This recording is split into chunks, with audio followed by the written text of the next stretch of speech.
All right. Mr. Basic here. Welcome, everybody, to another fine episode of the Modulator Bay Show. We've got a great show for you today. Not only do we have just end up having some important things to talk about, and we'll get out of the way at the beginning, we also have our resident correspondent, Haze Anderson, here with us, and as a special guest today, SynthDad. And SynthDad and I have a lot in common. That he has started on the scene. He has a YouTube, but what we don't have in common is that I dropped off of January this year, and I've been watching SynthDad's Januaries, and has been really inspiring me to want to to talk on the show and expound of things that I've been watching on his channel for years and years. And so, welcome to the show, SynthDad. Thank you for having me. So as we'll see if anybody trickles in, and we can take some topics from the chat as well as we go. But first of all, for everyone watching afterwards, I wanted to start out with I started watching you at the beginning because I was just starting out, and what I kind of tried to do with YouTube is find other people like me, and just so I can learn better myself, and social media just didn't work for me. So yeah, so I started watching you, and I noticed that like, you know, you were excited about, or I was excited about the OP1 and the pocket operators to start out. But the thing is, when I was conceptualizing what I would do, interesting ways to make music like that, the OP1 seemed a bit out of my dreamscape, but not quite. And then I started to feel closer and closer, and so I watched all these videos on the OP1, and then eventually turned out to just want to get a couple pocket operators, the PO20 and the PO28, because they seemed to be like, okay, I'll start out with the cheapest thing. And then it seemed to me, once I got them and had the experience with them, I was even more excited because they seemed to be more, to do more and be more functional and cooler than like big synths that are out there even. And so I thought it was the coolest thing. I was wondering, like, what was your sort of experience with Yeah, teenage engineering that way, starting out, yeah. and then what might have changed your mind as you went? It's interesting, isn't it? How sometimes it's the most surprising little piece of gear is the one that hooks you and keeps you Uh-huh. going with it, and then the one that you think is going to be the holy grail is when you're like, oh, I don't know about this. Yeah, I was interested. So I'm very new to this whole synthesizer music thing. I have to say that up front, right? So I've only been doing this for 3 years. I've no musical training. I can't play keyboards. All these people who want like 60,000 key versions of things like that will be wasted on me. I am appalling at playing music. But what I do have is a tech background. So I love gadgets and I love playing with stuff. And I Mm-hmm. also, at the time, and up until we had lockdown from COVID, was traveling pretty much every month back and forth to San Francisco from Ireland. So I had this 12-hour flight to kill each way every month. I was doing like, an awful lot of my life on an airplane. And I wanted to spend the time doing something interesting more than just like eating and watching movies. And Mm-hmm. so initially, I don't know how you always look back and wonder what got you into it. But where did I see these pocket operators? What was the thing that pointed me? I can't remember, but it was probably one of Cuckoo's videos, and we Mm-hmm. can we can go back to blame Cuckoo for a lot in this story. Um, I started by watching him jam on it. I was like, oh, that looks like a bit of fun. It's like it was €100, $100. That's no big deal. I'll get one of them, and I think I got the PO12, and I still have them. I still have them all up on the shelf. The kids love them. Mm-hmm. And like I remember then I got the 12, the 16, and the 20. I got the little sync cables. I have a picture somewhere of me with the three of them set up on an airplane tray table, trying to jam away, trying to get them all to sync, um, while I'm flying on an airplane somewhere over San Francisco. And of course, the flight crew are all coming by, the cabin attendants are all coming by. What exactly are you doing, right? And then I started, as I watched more and more of that, the OP1, Red Means Recording started doing it, and Cuckoo was jamming on it, and it just looked like so much fun. It was the next step up. It was a big jump in price, but I was like, this will be really cool. It's small, it's compact, I can throw it in my bag, and off I go. Right. So I got that. And I very quickly learned two lessons. Number one, tape-based recording is just not for me. And number two, I will never have anywhere near the talent that Cuckoo has in his little finger, because I very, very quickly found out that, just because you see something on YouTube and somebody is doing a great job playing it does not mean that you are going to be able to do the same thing. So I think for me, the journey kind of, it was like I really stuck with it for quite some time, but I became increasingly frustrated with the OP1. Like I loved it for its design and its compact nature, but it was like the tape workflow just did not gel with what I was trying to do. Yeah. I also have a bit of an issue with that because I started out with an RC505 before I got any other gear, thinking that it could be my backing tracks. And I found out I wasn't so confident that I'd ever be good enough at looping to be able to use that properly, even though it actually can sync well and stuff like that. But I had a hard time. I think the looping model is a great point there. It's like, if you have grown up making music with loopers, if you understand how to use loopers, if that's how you think of music as building and layering loops, then it's a kind of a modality that will work really well. There's the same thing on the Deluge, which you see here behind me, right? Like the latest firmware version of it, they added audio looping. I've never used it. I have absolutely no need to do looping because my mental model is I'll program in the notes and the synth or whatever will make the noise and I'll record it into Logic. But there are other people who are masters. They absolutely love looping, and that's how they build everything, and they play music and they loop and they play and they loop. So It really is just what you're used to coming from. And so like the OP1 is another example. Like it's loop based effectively. Now, of course, now I'm watching people, and I sold my OP1. Right. And I took money to go buy a Deluge. And now I'm seeing all these great videos of people doing like ambient music with OP1s. I'm like, oh, I should have kept it, Well, I've always said, and I still said since the Deluge came out, that it really is the king of sequencers. It won the sequencer wars out of anything else out there. But at the same time, a lot of other companies have been pretty innovative and doing their own thing that way. And I don't know. It still is like reigns supreme in so many ways as a all-in-one music-making device, except maybe those who would go for something like an MPC instead. Right?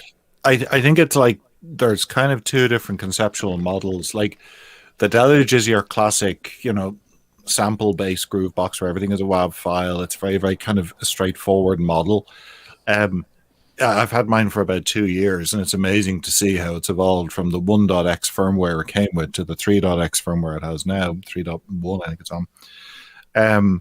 But like the MPC model I think is very different. I've never used them, but I've like watched people use them, and it's a very kind of different way of working. There's different sets of limits around it. On the other hand, and I think this applies to any piece of gear, once you get your head into it and once you really, really, really practice it, you'll just work around any limitation and it'll disappear. Like there's people who are frustrated with things on the Deluge, like the lack of a screen is the classic example. But that's like a thing that that's the thing that I think is picked out by most people, but then by users, I'm not sure if that is as big of a thing that users tend to say that it's a part of the workflow and things like that. I would interject and say that to focus more on the screen and less on something like that. The keys themselves also act as the screen. Yeah, exactly. Yeah, it's I think it's an interesting design choice, and I might be slightly controversial here and go out on a limb and say the number of button combos you now have to get things done, because the amount of features that keep getting added is astounding, right? Is really, really, like, if you don't have a cheat sheet or have been using it for a while, you're going to forget all of them. And that almost feels to me that like the user interface has reached its maximum capacity, right? You can't, like, if you have to press 3 buttons and another 3 buttons in the right sequence to get something done, like that probably points to the need to have a rethink about the UI. But on the other hand, the user experience is so quick to get stuff up and running on it. Like you literally button, blam, you've got a track going without even trying. And, for someone like me or for anyone who's really just getting started, you can't say enough about that. Like, that really matters, that you don't have to be spending ages setting things up and, configuring effects and routings and stuff to be able to make some music. And the Deluge is just brilliant at that. I know a lot of people would complain about its synth engine is probably not as capable as some other ones, but I think there's been people who've put pretty good synth packs together for it that have actually shown what it's capable of as well. Yeah, I think any piece of gear, to see its potential, is always going to take some time and effort. Yep. But yeah, so you wouldn't trade it in for anything at this point? No. I actually, again, the reason I got the Deluge was I was still traveling. I was still getting on the airplane, but I wanted something a bit more capable than the OP1. And the next evolution for me was the Deluge. It's battery powered, completely self-contained, and I have recorded whole tracks and videoed them on the plane while sitting in my airplane seat, and then posted them on YouTube, not from the in-flight Wi-Fi because it'll never manage that. But when I land and I get to my hotel, I will post that track onto YouTube, and you can look and you'll find a few of them there. And you'll literally see me. I am holding the camera and my phone in my hand, videoing the Deluge, playing and recording something as people are walking by in the aisle. It's pretty cool that you can actually do that with a Groovebox. Yeah, that's pretty cool. And I have done the circuit thing enough to look at the Deluge and see, all right, well, I like the whole pages on the buttons thing, and I think that's great. And also the one knob macro thing I would be a bit used to already too, and so I can kind of understand how that's not so much of an issue, to just have this workflow where you choose the thing and that's your macro, choose the thing, that's your macro, that gold knob every time sort of thing. Yeah. And it seems like a really good way, even though people sometimes wonder whether it would be. I mean, like, there's so many. What amazes me is like the different ways you can go about designing what's essentially the same user experience, right? Put notes in and make them play and twiddle knobs while you're doing it, right? Like, look at the Electron sequencers, right? Because I have my first kind of, shall we say, real synths was a Digitact and a Digitone. I always pronounce it Digitone. I always use a soft G because that's how we say it in Ireland. Everyone is always like Digitone, and I'm like Digitone. Anyway, and so it seemed like you got them at the same time, right? Yeah, I got them both at the same time. I bought them both, Gear for Music, got them as a kind of a bundle. And the Digitac's gone. I've sold it because basically the Deluge completely replaced it. Literally was covered in dust on my shelf. But the Digitone I kept. I loved the FM sound, and it's a perfect companion to the likes of a Deluge, whose FM engine is okay, but not super powerful. So good to have you here, Mike. Sorry, I'm not ignoring you. Yeah. And yeah, he says he had a Digitact too. Yeah, and it's like, it was just kind of getting into the mental model of using it. Again, I was watch videos and be like, oh, it's so straightforward. But then you try and use it, and, it actually takes a lot more work to get something good out of it than might first appear from just watching something on YouTube. Right. Yeah, I did have a try once on both the Digitact and the Digitone. And I remember I was kind of disappointed. I was really excited about the Digitone, and then when I was playing it, it's like, oh no, they're still clicky. Oh no. But that's okay, because you can always use a keyboard or something like that. But I got to say that's a huge thing. A lot of people don't really know about that. I mean, some people love the buttons, and I will say that those are probably some of the best buttons on the market, hands down. I can't stand the noise of them, though, personally. That's just a personal thing. That's a bummer. And for what it's worth, I say Digitac and Digitone because it comes from digital. Yeah, that's what I would think too. Yeah. That's just me, though. If Electron says it's Digitone or Digitac, then I kind of want to respect what they want it to be. So, I think it's because of the Swedish pronunciation. It's a hard G in Sweden. So, SynthDad, one thing that I noticed about you with the Deluge is that on top of, it seems like nobody else had really gone there. I hadn't seen anybody else really spread the word and show by showing, the whole idea of using something like a Deluge, and the Deluge works great with being a host for controllers, so that you can really boost its potential that way. And you've been using the Akai MIDI mix in the same way as I I have my, I have liked to use this, and I just think it's just totally golden. And people who are thinking about, going DAWless or using portable things to make an entire track or just a big studio or whatever you want to do, that you can do that you can't with really the fader see foxes too. The fader foxes are kind of like, because if I go up here, this would be, I got this is on the shelf right now because it's actually just a bit too big to fit on the desk. But I have the fader foxes, and they would probably be my go-to controllers right now. I've got the MX-12 sitting here on my desk as a fader for my mixer, effectively, and also I use it to mute in and out, and also aux sends on the mixer. The PC-12 is great if you want to do a ton of synth programming, right? So if you have a load of synths hooked up and you want to just control every parameter from one place. Right. But I think for some devices, and I also have this would be one, if I had to go somewhere and I wanted to travel, I'd be taking the Fader Fox PC4, right? Because of the screen. I have one of those. They are so sweet. They are amazing. It's just the perfect form factor, the perfect number of knobs, the perfect feel to it, the perfect weight, the perfect screen. It's and it also does USB to DIN MIDI as well. So it's actually a MIDI converter, from one to the other. So it's so handy. Yeah, so you guys would say maybe that the few more bucks you're going to spend for it is worth it? Well, I mean, I'm not here to tell anyone how much money to spend on music gear, right? But I also have a MIDI mix up there. Don't get me wrong. I think I got it in America. It was $99. If you want something quick and light to throw in your bag, by all means. On the other hand, the Fader Foxes are incredibly capable devices, multiple snapshots, a lot of features on them. So, it really is, I think that's the amazing thing is there's so many options on the market right now. You have one there as well, which I don't have, that, you can really mix and match to suit. And I think it really makes a difference in how you go about using a synth. If you're using faders to bring tracks in and out, you're thinking much more about flow and song structure and kind of the energy level, bringing things in, bringing things out. And that's a very kind of different way of going about thinking about your music. And I think you can get to that when you have that type of faders in front of you that you mightn't do when you just look at, say, a Deluge or a circuit or something like that. Yeah, and it's interesting having program capabilities of some sort on your controller. It's a kind of a different sort of concept, but it's been being done a lot now. May I demonstrate something on the Fader Fox quickly?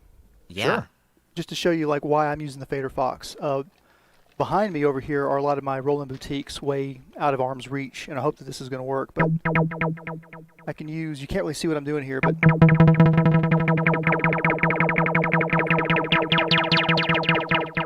so I can use the Fader Fox to control the cutoff and resonance on the TB-03, for example. Oh, and yeah, just all your go-tos.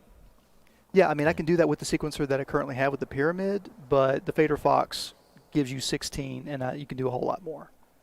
And I am just scratching the surface with this thing. I'm sure you've done a lot more with the SynthDad.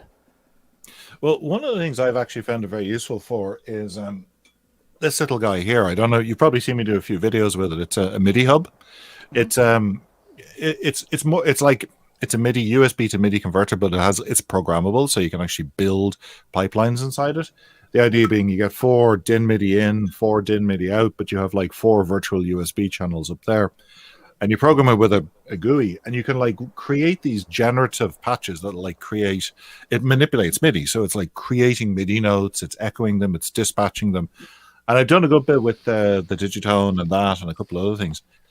But of course, there's all it has on the front of it is a button. So how do you control the thing? Well, that's where basically something like this really comes into play, where you can start tweaking this to adjust, for example, LFOs that you might have running on it that you're sending into your modular, or generative patches that are delaying and redistributing MIDI notes or repitching them, to start actually exploring. And I've done the same thing with the Zoya as well, which is where some of the patches that run on the Zoya are have maybe 15 or 16 tweakable parameters on them, and I'm thinking multi-tap resonator patches and things like that. You're never going to be able to play that on a device like this with just one knob, right? So Again, it's MIDI capable, so you pair this up with this, and you suddenly have an instrument. You're now playing your effect pedal as if it was an instrument because you have a MIDI controller. Yes, exactly. And that's the thing I think we're running into more and more today. But everybody's got to kind of like get into it and learn it. I don't know. To me, it's like I have a Mike is a big fan of the Zoya as well. So another Zoya user, I'm assuming, Mike. Yeah. Yeah. I have everything but the Zoya, if you didn't know already. I had real gas for it. But I do. I have way too many pedals. Can you ever have too many though? Really? Yeah, I have way too many. I think I need to get ready to sell some of them, to tell you the truth. The thing is, though, is that I will find a use for every one of them. Like even if it's just to tear it apart and to try to figure out what's going on the inside. I actually met Mitch at a trade show and tried out the Zoya, and just the sound was just amazing. Just amazing. But it's Empress Effects, and of course you can get it in all sorts of different form factors. I first tried the Zoya. It was Super Booth 2019, because obviously there wasn't one last year, and everybody was raving about it. It was one of the it things that year, I recall. The other one being the Udo Super 6, and I went to the Empress booth and I was talking to Mitch and I was like, yeah, okay, fine. Like, why would I spend so much money on just one effect pedal to just get one effect at a time? And I was like, I was kind of very lukewarm on it at the time. And I went off, and time goes by and you kind of like this little kernel of an idea suddenly bubbles in the back of your head, and you're kind of like, wait a minute, what have I missed here? And so I ended up, actually at one point I had 2 Zoyas, and I realized that was a bit silly, so I sold one on. But now I couldn't imagine being without it, because it's actually, to me, it's like a modular building platform. If I need to knock up a sequencer really quick, for example, I'll do it on the Zoya for, if I needed to sequence something. And when it comes out, when the Euroboro, the modular version of this comes out, I will definitely be getting it, because I think it will be just such a powerful addition. Yeah, and I hope it does too. I've heard rumors back and forth on that, so I really hope that. I'd say it's just supply chain delays. I think I saw a video on Ben Jordan's channel where he was talking about modules that he liked, his top 5 modules. Right. He may have just like very subtly shown and then covered up a Euroboro that he had in his rack, which he's obviously like. It did look like that. I paused it right there. Yes. And it has those, and it was green buttons. Yes, exactly. That's the one. Yeah, quite a tease. But I mean, look, everybody's struggling with supply chain issues at the moment. So what are you going to do? Yeah, that's the thing. Everybody knows that the pandemic is going on until we start talking gear, and then suddenly everybody forgets that there was a pandemic at all. Oh yeah, I know. I have a couple of pieces on order, some because I've gotten into modular now, which is of course the worst mistake you can ever make in your life. And well, that's what I wanted to get into next. Yeah. Well, now I've got a few pieces sitting slowly making their way over to me. I'm like, oh well, I can't complain. First world problems. Yeah. So you've got the maritime modulaire. I noticed, and yeah, that's pretty cool. I mean, I don't know. I'm all for just for the look of things and wood and stuff like that. So I. Yeah. Well, when I started, I like everybody, I just kind of stumbled into modular. I was like, initially I was like, I'm not going to do this. It's silly. It's a pit hole of money. What am I doing? And then I was like, well, that could be interesting. And then so it's about 6 months ago, I picked up some secondhand stuff, got a 104 HP case, and it was fine. And sitting in front of me now, I have a tip-top Mantis, which is actually right now just like a storage box for all the modules I'm not using. And I was watching a channel from a guy I really enjoy, a French musician called Tom Leclerc. If you like modular, you really should. If you're not subscribed to his channel, go take a look. And he does these beautiful, beautiful videos with really small systems. And it really drew me, because we're all used to the wall of modular videos, 16 stories of modules, and you're hearing blips and bloops. But what could you do with a really small module? So exactly. I was thinking of getting one. And so Tom, being French, was using the modular maritime cases, and like the look of them really, really appealed to me because like the wood and the feel, and also I really wanted something that I could. And I know this is going to sound silly when it comes to modular. I wanted to pick it up and carry it downstairs to the kitchen and just like sit down on the couch with the rest of the family. I didn't want to be hiding up here constantly, like with the door closed. And separated from the family, and this goes back to like you said at the start, we're both dads. You know, you have a family, you want to be part of it too. Right. So for me, this was like a very portable. You hold it properly here, very kind of portable format, and it's a beautiful case. The wood is beautiful, the finish is beautiful. It's very solid, and so for my January series, I've been doing quite a few where basically I'll build up an instrument in this. I'll swap the modules out. I'll put different ones in. And I'll build an instrument to do a job, and I'll play it, and then I'll take it apart and I'll build a different instrument. And the next day I'll be doing something entirely different. So the first day I think I built something and I did acid techno on it. Like I was doing acid on a classic squelchy filter, and then I kicked it over and I'm doing something, you know, classic generative ambient, you know, with marbles and rings into clouds, you know, that kind of cliched stuff. Yeah, I really liked the techno one that you did in the Januaries, and also the ocarina one. That was, I believe, day 16. Of course, my favorite. Everybody go check out SynthDad's Januaries. Day 19, the funky wave state is the best of all. The wave state is here right beside. It's funny actually. January, last year I did 5 videos, so my goal for this year was I will beat 5. Right. And my wife gave me some very good advice. She said, "Why don't you write a list ahead of time of all the ideas you have, so that you're kind of just pulling the next one off the list?" And it actually was a really good idea. Of course it is. She suggested it, right? But it like, is a good idea. The night before I'll get everything ready, so that day, you know, maybe in the morning, whenever I have some time, I can do a recording. So it's kind of like, oh, tomorrow I'm going to do wave state, because the other thing I wanted to do was use January as an excuse to take gear that really hasn't been getting much use recently, dust it off and give it a bit of a go. And the wave state, believe it or not, like, you know, I got it last year, I got it last March, one of the first people to actually get one, played it a bit, did a few videos with it, did a tutorial or two on it, and then it kind of has been sitting because I've been going in the modular direction. So I said, you know what, I am going to play the wave state this January, because if I don't, I'll feel like I've totally missed the boat. And I did. And, you know, I'm glad you liked the funky one. That was a bit fun. That's like the nicest, coolest thing I've heard in a long time from anybody anywhere. I love it. Thank you. I can just keep watching it. But yeah, and Wavetable is my thing right now. Like, I am really gassing toward an Argon 8 M to go on the rack. Oh, yeah. And I also looking at the Cobalt too, but but like, the wave state, I just kind of didn't even look at, because I'm like, didn't want another desktop, I guess, and would be waiting for the rack version or something like that. But I think it was interesting because the people who kind of got excited about the wave state were kind of one of two camps. One was the set of people who owned the original wave station way back in the mists of synthesizer time, right? Obviously, I was not one of those people. And then the other set of people were people like me who basically watched like Loop Pop's video and a few other ones were like, whoa, that's amazing.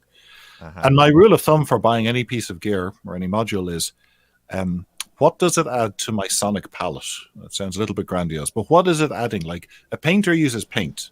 Yes. And if you already have a set of green paints, why are you buying any more green paint? Right. And so what I heard when I heard the wave state was something that added a whole new sound, a whole new way of making sound to the palette, if you will. And I think it confuses a lot of people, because it's like, it is not based on like your traditional, say, FM or subtractive synthesis or any of those other things. It's like sequencing samples across 8 lanes with all different control. And it kind of, a lot of people get frustrated with it, and it is a bit menu divey. But speaking of wave sequencing, I also saw Korg just came out with the Mod Wave, which is their version of this whole wave sequencing synthesizer. What do you think about that? Yeah. Well, that's the thing, is like, okay, I didn't understand why they would do that, why they'd put out a wave state and a mod wave and like that's them overlapping, right? In sound. But it could be something completely different. I don't know. You see, the thing, I suppose the difference is conceptually, right? The wave state is playing samples, right? So you got piano Right. samples, drum samples, right? You got any number of samples in here. So like you could sequence a whole bunch of cowbells on this thing, right? Like, and but it's not a step sequencer, but that's kind of the conceptual model here. Yeah, and isn't it good at kind of starting them at different times to create the more complex texture? You can loop everything. Basically, when you build a sound up, you're building it like in terms of the sequence of samples they get played, the order they get played, the Yeah. time length they get played for, how they're faded in and out and crossfaded, the modulation that's applied to each of them. So you can literally have different modulation effects and everything per step, and you have that across a whole set of samples, and then you have that across 4 lanes of that for what's called a performance. So Yeah. you could literally build, and there are patch demos there with like drums, bass, pad, and a lead sound. Press one key, and you have an entire track playing. Right. But what you can't do on this is you can't do wavetable sequencing because it doesn't have any wavetables. It doesn't have sine waves. There's no like single cycle sine wave or single cycle saw wave or sawtooth or whatever you want. That's not in here. I think that's what you're going to get with the mod wave. It's Mm, going to have that, and you'll be able to navigate the wavetables. You'll be able to load up your classic wave shapes, sequence them, and play them. okay. Yeah. They're doing that with all of their gears to load up your own thing. That's cool. But yeah, I kind of one thing is all I know is that the wave state is sounds great. The mod wave, I don't know how that is gonna really sound yet. And the op six, I next to the wave state, I'm like nah. As far Well, as I the mean, sound coming out of it, I don't know, but you can get anything, of course. But I um, think you've got to, when it comes to the op6, you've got to want FM synthesis, right? If you mhm. don't want FM synthesis, if that's not your thing, then don't get it. It doesn't matter how great the sound. It's like the Digiton. If you like that sound, then you'll like the Digiton. If you don't like the FM sound, it's glassy, it's harsh, it's metallic. You've got to really work with it. It's not the standard Yeah. way it sounds. You are not going to like the output, and it doesn't matter how fantastic the synthesizer is on the other end of it. Yeah, yeah, exactly, and that's just the question is like how hard is it going to be for you to get there? Yeah. And I think that's the thing with modular as well. Like, certainly after the initial rush of enthusiasm, when you get into modular, you suddenly realize this is actually bloody hard. It's Uh-huh. actually to actually make anything that doesn't sound like fart sounds in an ice cream truck. You actually Right. have to put a lot of work into it and thinking about what are you doing, and I that's kind of what I probably went through that same journey as everyone else. Is like you kind of, oh my god, I can make it make sounds, and then you're like, oh my god, these things sound awful, and then Yeah, then you have yeah. Well, you've been a lot braver than me on that. You've been very brave in to see the modules that you have and the complex things that they do to do more raw sound design to get to where you're going.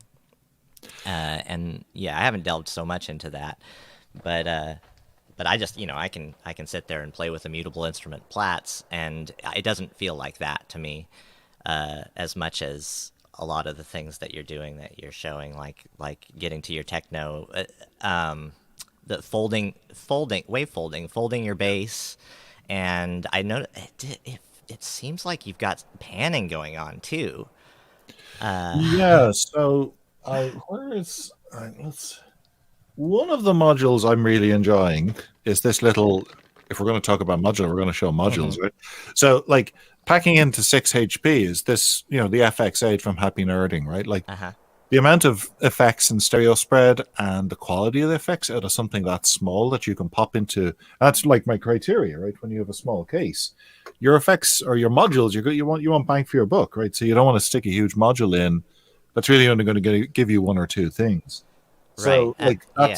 that's kind of what I'm looking for. And I mean, I think maybe in some of the patches, what you're thinking of is the mimeophone, right? Mm-hmm. Which Yes. yeah, it's going to give you some pretty, especially if you turn on skew and you dial your rate so you're skewing the delays across the stereo field. You can get some pretty crazy stuff there that like you wouldn't normally be able to achieve unless you were using that type of a module. Yeah, that's been a real favorite module of so many people I've talked to. Well, I got it. I got it 2 weeks ago. Like I kind of picked. I said, okay, I'm just going to get that module, and I've ended up using it a little bit too much, and I actually had to consciously take it out of my rack and said, no, today we are not using the Mimeophone. We are going to go use something else, because I just found myself using it as a crutch for everything. It's like you can throw a lovely delay, smear the transients, bang a reverb, off you go. It's instant ambient, but it's like, what am I doing? Is that really making music, or is that just like throwing a lot of noise into a Mimeophone? Yeah, you So shouldn't be ashamed, I think. Shouldn't be ashamed how it is you got there. I say Definitely, it because depends I'm like that with clouds. Yeah. on what you're doing. I mean, it's very easy for me to just have like a simple drum beat with like, eighth notes on the hi-hat and 4 on the floor, and add some delay to that and some other stuff to it and realize that's all I need to do. But what I do try to do is make sure that I'm hitting some kind of resonance within the actual parts of themselves, like so that the parts are resonating off of themselves. If that makes any sense. And I you think Yeah. it get that does. by I think it's constantly evolving what you're doing. because I think that's what you're ultimately trying to get, is that the music is a coherent thing that sits together and all the parts are kind of complementing each other. Mm-hmm. And I think that is the hardest part for me, because I, as I said, don't have any musical background, so like melody and counterpoint and all that alien concepts. I mean, I know they exist, but to me, I struggle with that. And yeah, it sounds like that's also something you're thinking of, Hayes, as well. Like you're trying to put stuff together in a way that it's all layering and building and supporting each other. Yeah. Exactly. Yeah, that's usually what I'm striving for. Cool. With Nice to see you January, here. it's Inverted Popes. Sorry. go ahead. Sorry. And What I John like Richardson. about January is it gives you more of an opportunity to push into areas that you're not really comfortable with, if you want to do that as well. But once I got past that sort of, okay, I've done this, I've done this, I've done this. Now I'm getting to the point where I'm just like, trying to find what's inside of me and like bring that out. I think a large part of it is also giving yourself permission to get it wrong. Because certainly something I struggle with is like you look at a lot of stuff on YouTube and it's really polished, like it's really well put together, and the problem is you look at Loopop's videos and stuff, and like they're beautifully lit, perfectly narrated, very expertly structured. You don't see the sausage making that goes into the background there. You only see the final product. But one can take that as kind of, this is the bar I must reach, and that's very, very difficult to do.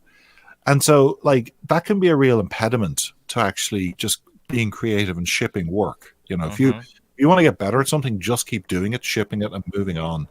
And I found this January, for me personally, has been a very kind of developmental experience, because it's been about just shipping and moving on, and not trying to let perfection get in the way of good enough. And I Right. Kind think, of like the 70% sort of thing. yeah, that kind of thing. Yeah. So like some of the stuff I put out is like crap, and some of it's okay. So the ratio to crap to okay is what I'm hoping is balancing. Exactly. Well, okay. See, that's the thing that I've kind of realized, that I can start to define this in a way that I can explain, is that I'm always thinking of everything in like, so there's 3 different things. It's like there's playing an instrument, going, there you did that.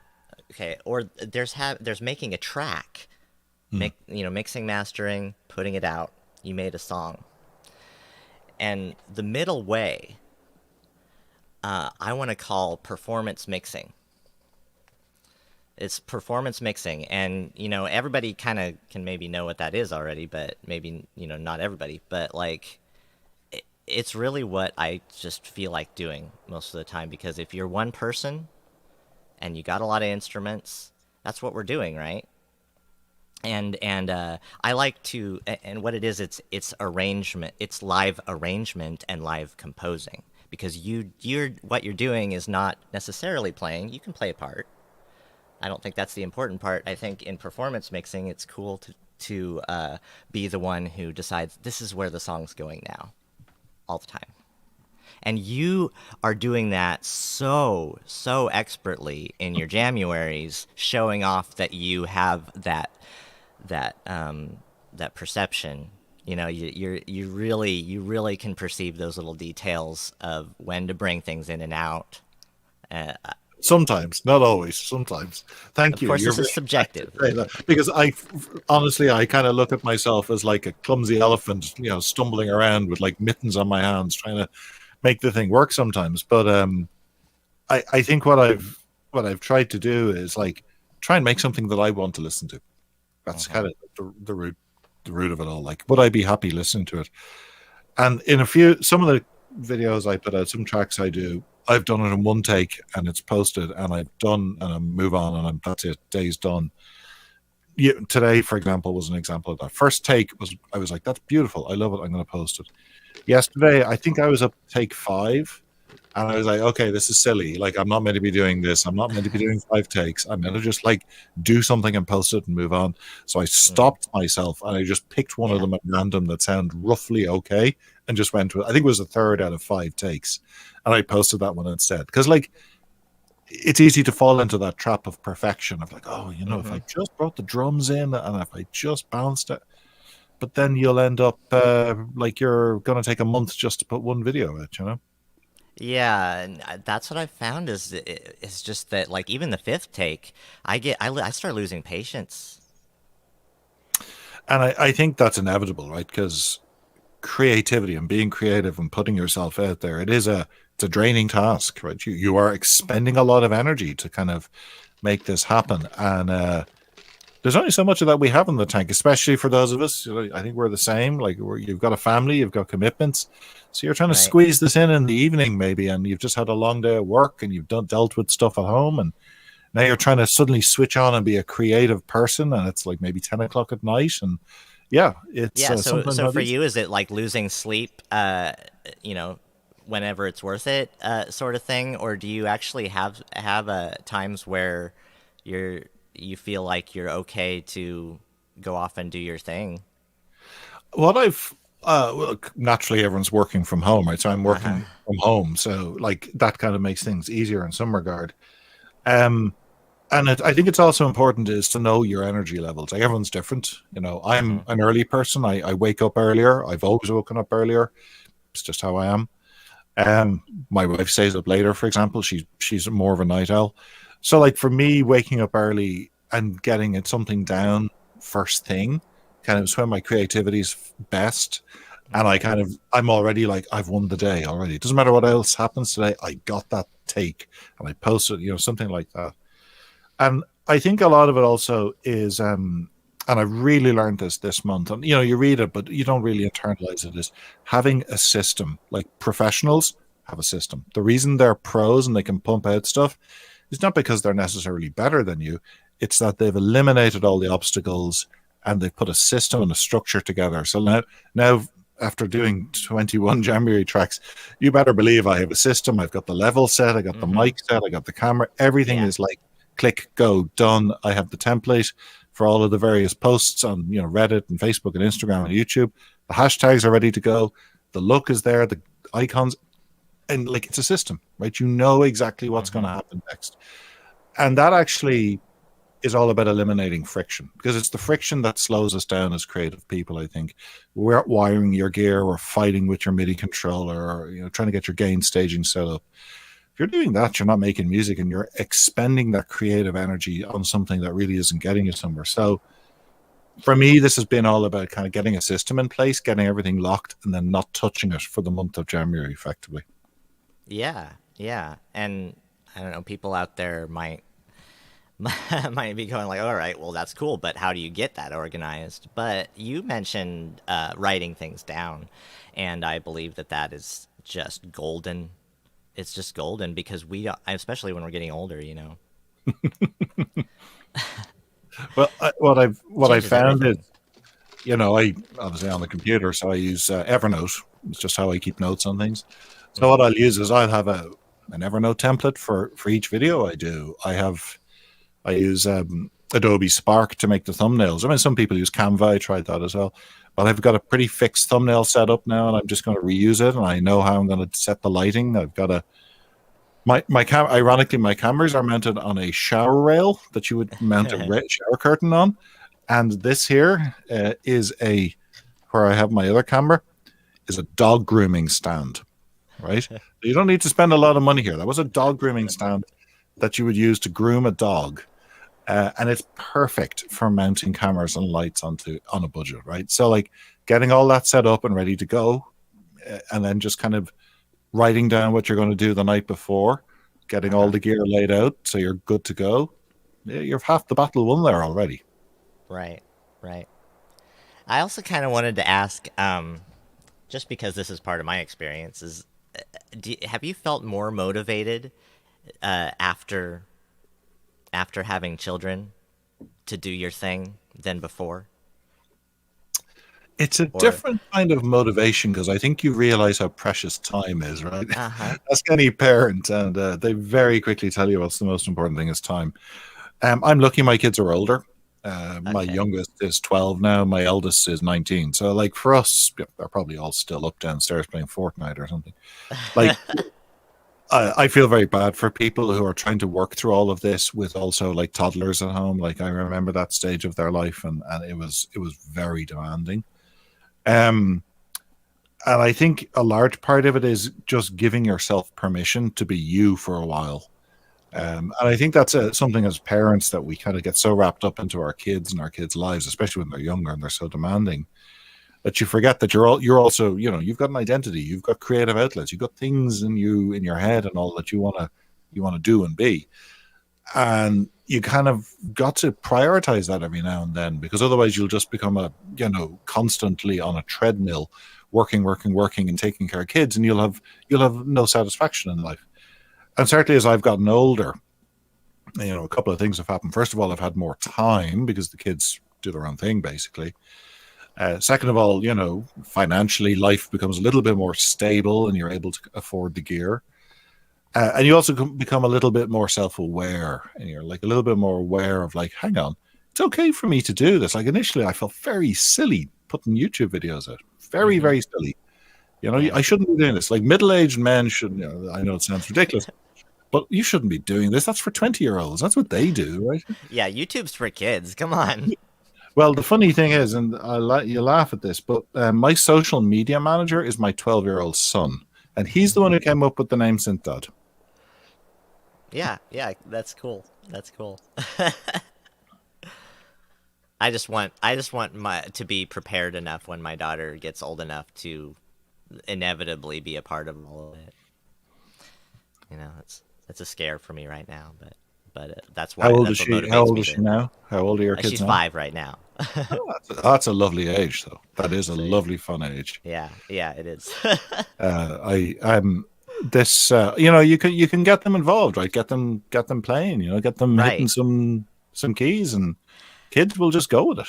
And that's the thing is we found out right away she's just like my parents and my partner's parents and everything and us, and everybody's so musical. It's just like she was born being musical as well, you know, that sort of thing. It's pretty cool.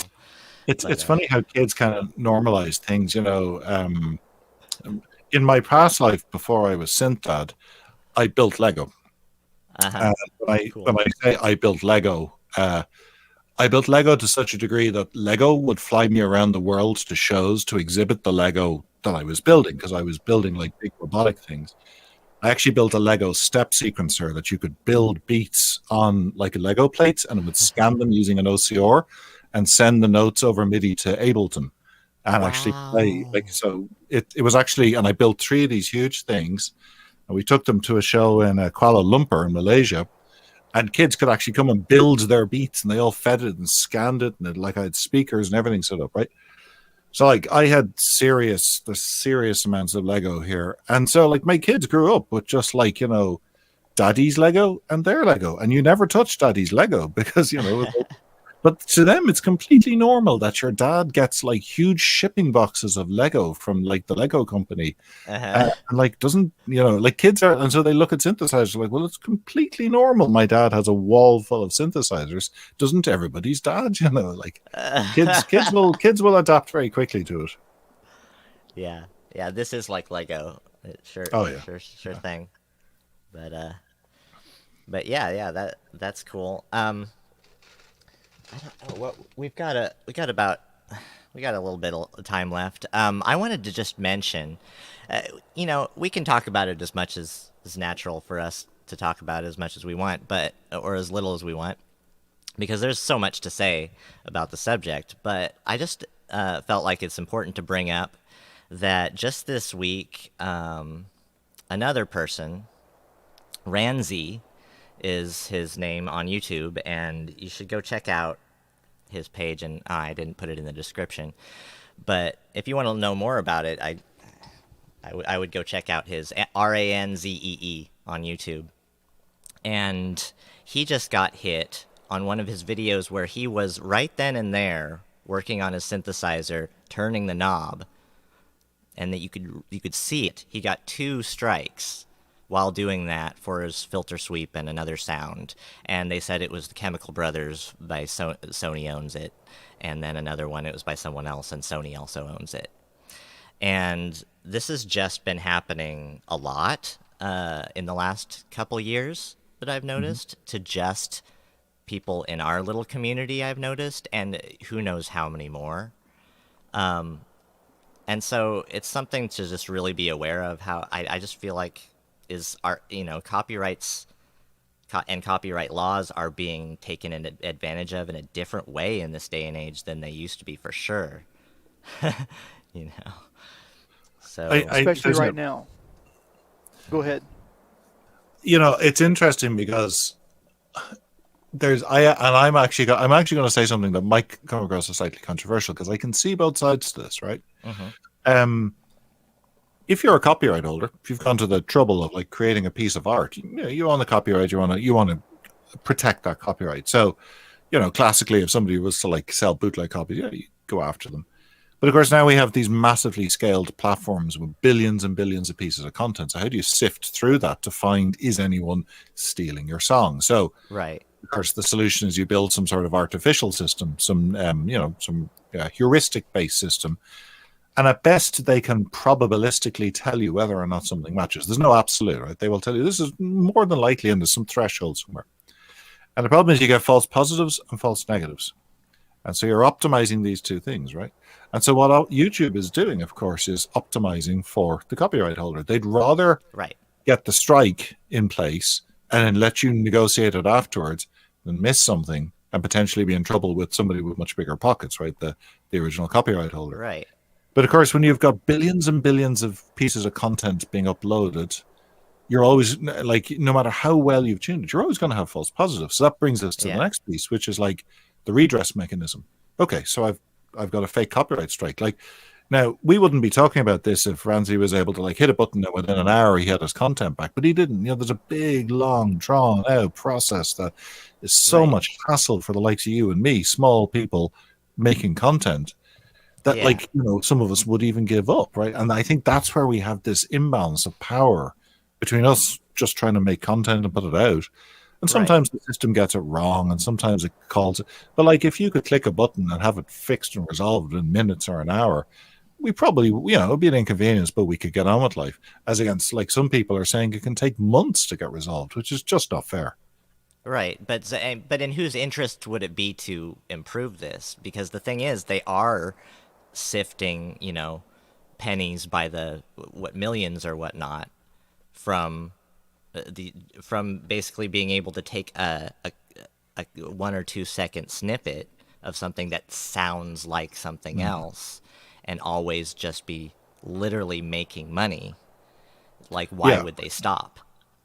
Well, I think the motivator is if it becomes so problematic and enough people are frustrated with it, and another platform springs up that allows for content sharing while still protecting copyright and doesn't have the same issue, naturally people migrate.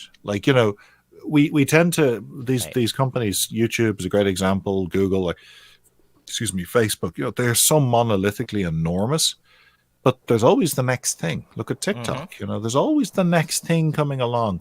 And so as soon as the friction, the cost of changing becomes enough that people are willing to do it. So it's the cost of jumping from YouTube to whatever the next thing is less than the cost of dealing with all the hassle of YouTube. People jump. That's just an economic approach to the way it is. And I think like YouTube has really got to figure this stuff out, I think, because they're going to piss off an awful lot of people very quickly. And the more and more it keeps happening, it becomes a reinforcing meme about YouTube. People are going to start leaving the platform and go somewhere else, you know. And I think they've really got to pay attention to this. Right. Yeah. Yeah, I've got a guy that I listen to about YouTube in general and things that happen. His answer is always the same to calm people down. Is just like, yeah, that's why we say don't put all your eggs in one basket. Yeah, spread your content. I mean, Inverted Pope just had a comment there saying he had a copyright strike for one of his ambient tracks, French country and western song. That's crazy. Like, you know, and this is the thing. I can say, well, look, they've got billions of pieces of content, but like, how can you have an ambient track and a country and western song appear to sound the same thing? I mean, like, there's no way that that's possible. So that's what I mean. Like, they've got to get this stuff figured out. Otherwise, people are just going to give up and move over to a different platform. Yeah, Inverted Popes mentions that he also got same thing for one of his ambient tracks. Yeah, sounded like some French country and western song. I've only gotten one copyright strike, and that was because it was a cover that I did of "Escape from New York" by John Carpenter. And I said, well, yeah, it's a cover. But here's the big elephant in the room. You really want to solve this problem, you've got to take a hit. Everybody's got to take a hit and stop monetizing. I'm sorry to be the one to say it, but that's how they get you. If you don't monetize, they can't get you. And how are you making money off of monetization? By showing advertisements that are just utter garbage to people? See what I'm saying? So I think people need to just stop monetizing on YouTube. And the content producers need to stop monetizing, or YouTube needs to stop? Well, all the content creators. And most content creators already have Patreon accounts set up, and just start using your Patreon accounts. And if you can't, then you can't. I understand. But if people really want to put a stop to this and send a message to YouTube, and I hope they're probably going to delete my channel now. No. Is seriously. And I mean, there are other ways to make money from your music than just, going straight to selling it to advertisements. You're not selling your music for advertisements in that sense. But if you think about it, it's the same thing, right? I mean, people are forgetting what the 20th century was all about. What happened in the 70s and the 80s, what was going on. One quick story, was John Fogerty. When he was in Creedence Clearwater Revival, he had the song Run Through the Jungle. And at some point, he sold off his copyrights. See, people don't understand this, I think. There's a lot of people that don't realize this. That at some point, these artists sell their copyrights to other people because they need the money. And they're no longer the copyright holders. Well, this happened to John. He wrote another song in the 80s called Old Man Down the Road. And he got sued because it sounded just like a song that he wrote. And they won. He lost the money that he made for that song. And that's how it works. Yeah, and it worked all sorts of. The old industry was. It's the same industry. Yeah. Well, it's the same human beings, human nature. I mean, it's the same executives that are behind the sit at the desks. That it's the same people.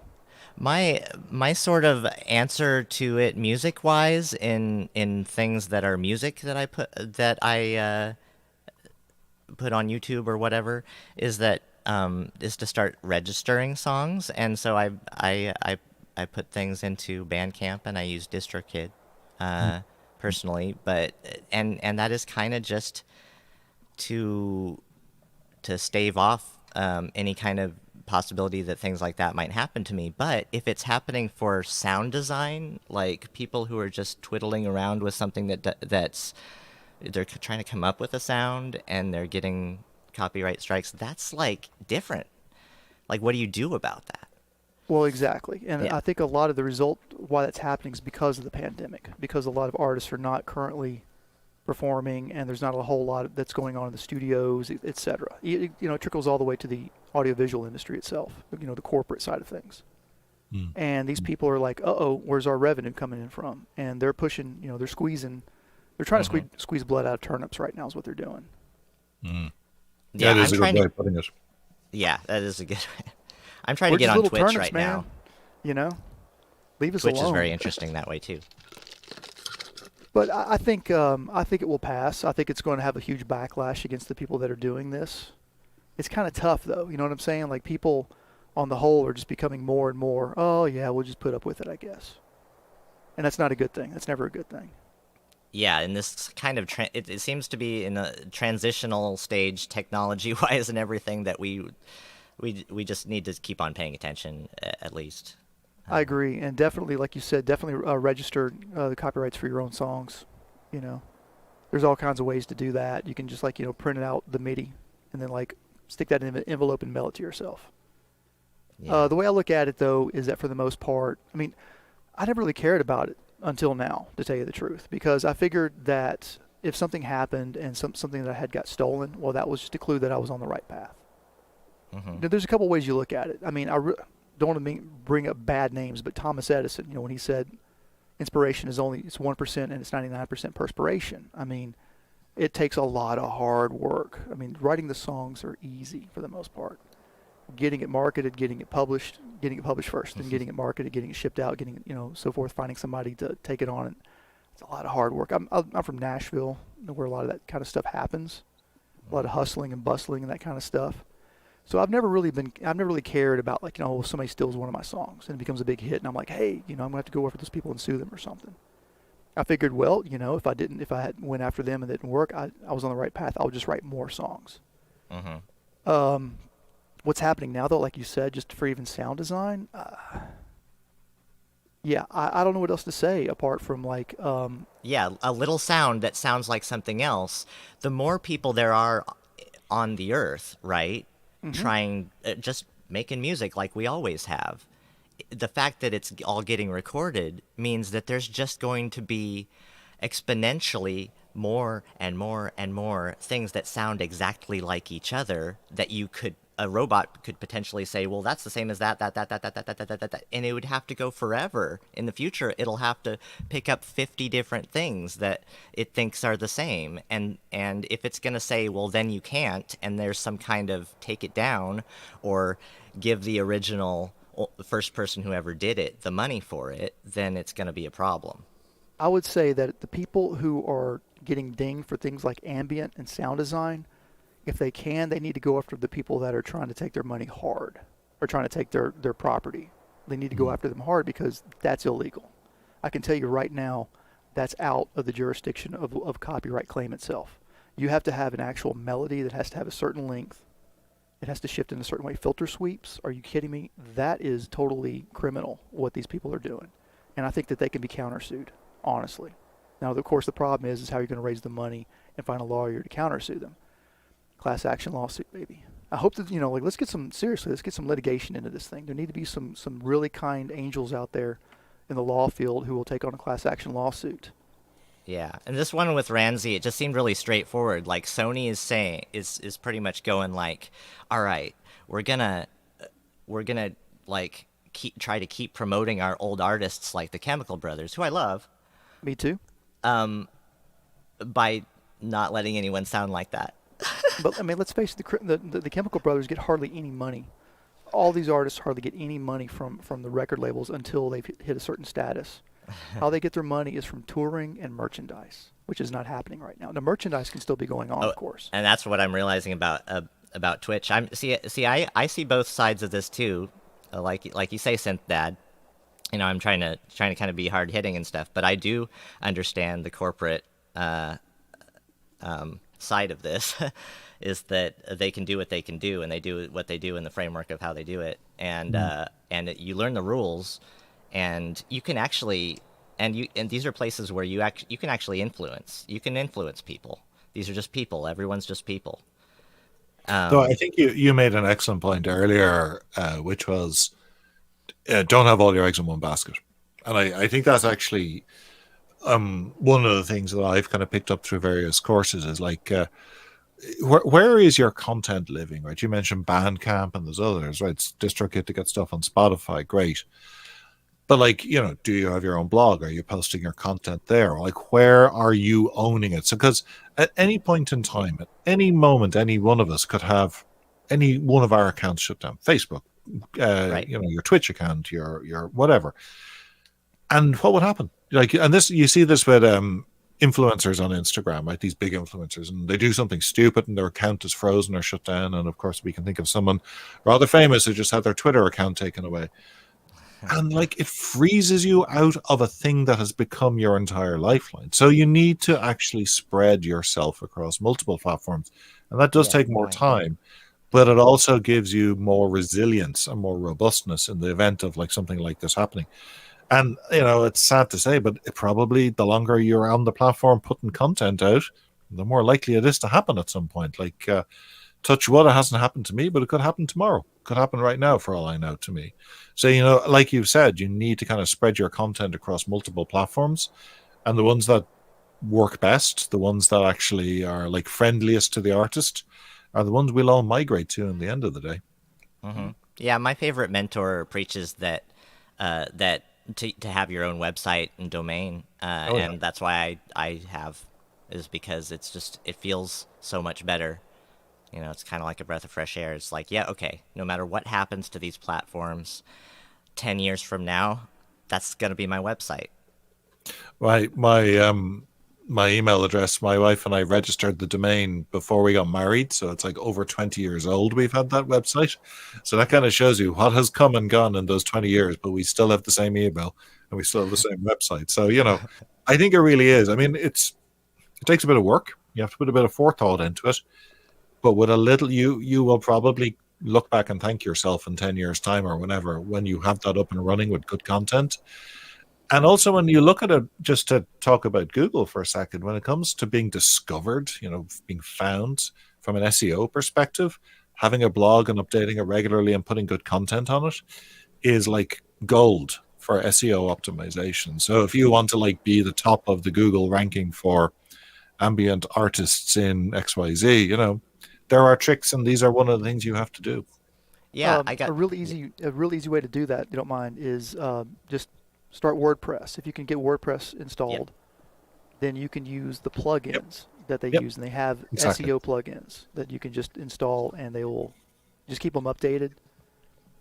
And use good search terms for your website. Try to find something unique, and maybe change your name.